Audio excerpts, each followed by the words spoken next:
이번 주 금요일 재판도 한번 지켜봐야 될 것 같습니다. 자, 어제 위증교사 1심 선고 있었고 이재명 대표 무죄 나왔습니다. 그런데 이제 29일에 이화영 대북송금 2심 선고가 있습니다. 1심에서는 징역 9년 6개월이라는 대단한 중형이 나왔거든요.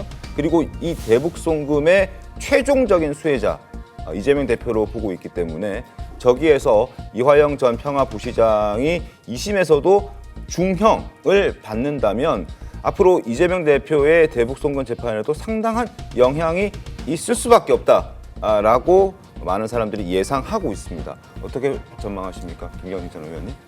그러게요. 지금 대북송금 사건 같은 경우 지금 1심에서 9년 6개월이 나왔잖아요. 맞습니다. 물론 지금 뇌물 사건이라든지 이런 것들이 일부 섞여 있긴 하지만 네.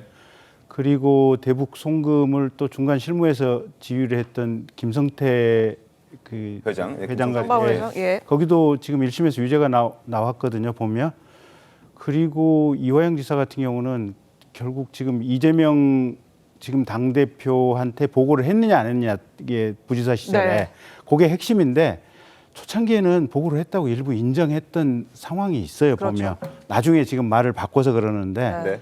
그래서 그 보고를 한 상황과 정황이 검찰에서 얼마만큼 구체적인 정황이 수사가 돼 있냐 이제 이 부분이 핵심일 거고 제가 검사를 했던 경험에 비춰보면 네. 허투루 기소는 안 돼요. 틀림없이 보고를 했다 안 했다에 대해서 법정에서 부인할 것을 전제로 해가지고 네. 그 아마 구체적인 상황들이 상세하게 아마 조사가 돼 있을 겁니다. 그래서 이재명 대표에 대한 저 재판 과정에서도 네. 그런 부분이 법정에서 어떻게 현출되어 나오느냐 그걸 우리가 좀 지켜봐야겠죠. 네, 어떻게 생각하십니까?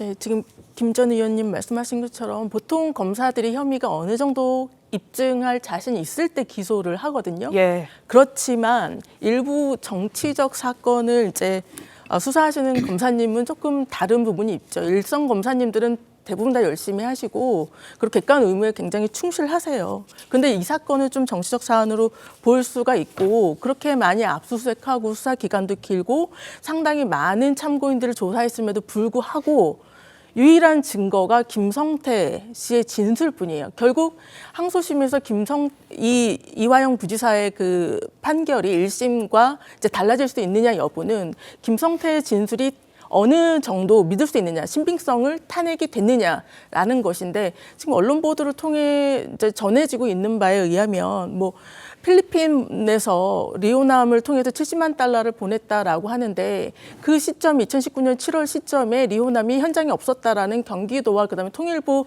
문건이 나왔고요. 그다음에 리오남이 뭐 위장 신분으로 왔을 수 있지 않냐라는 뭐 검찰 주장에 의해서는 좀 또 수교육 간에는 그러니까 위장할 수도 없다라고 하더라고요. 그리고 네.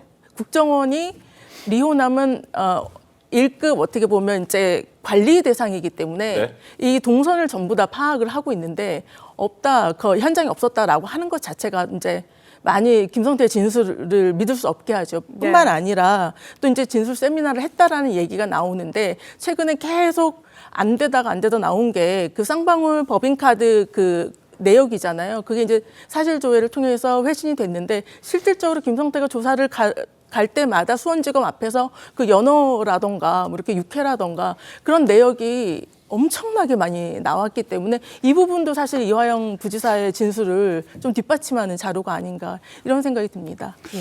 며칠 안 남은 이화영 2심이 왜 이재명 대표에게 촉각을 곤두세우느냐 하면은 그것이 곧 이재명 대표에게 다시 사법이기가 바로 며칠 사이에 될 수가 있어요. 뭐냐면은 1심에서 진진호 부장판사가 9년 6개월을 선고를 한 것 중에는 네. 대북송금 부분이 들어가 있습니다. 나머지 뇌물죄도 같이 다 있고 네. 대북송금이 있고 그것이 이재명 대표 방북을 위해서 대북송금을 했다는 것이 저 1심 판결문에 들어가 있어요. 진진호 부장판사가 한 걸. 네. 그걸 2심 판결에서 그것을 고법에서 인정을 하면은 진진호 부장판사가 뭐라고 했냐면은 고법에서 인정한 부분에 대해서는 우리가 심리를 안 하겠다고 이야기를 했습니다. 그 부분은 그대로 인용을 하겠다고 했어요. 아하. 그렇다면은 그 대북송금 부분이 그 본인이 1심에서 선고를 한 걸 2심에서 인정을 하면은 이 대북송금은 따로 떼어내서 지금 그 이재명 대표하고 재판이 시작이 됐거든요. 네. 여기에서는 그걸 안 다루고 그대로 대북송금은 이재명 대표의 방북력이라고 인정을 하겠다고 이야기를 해놓은 상태입니다.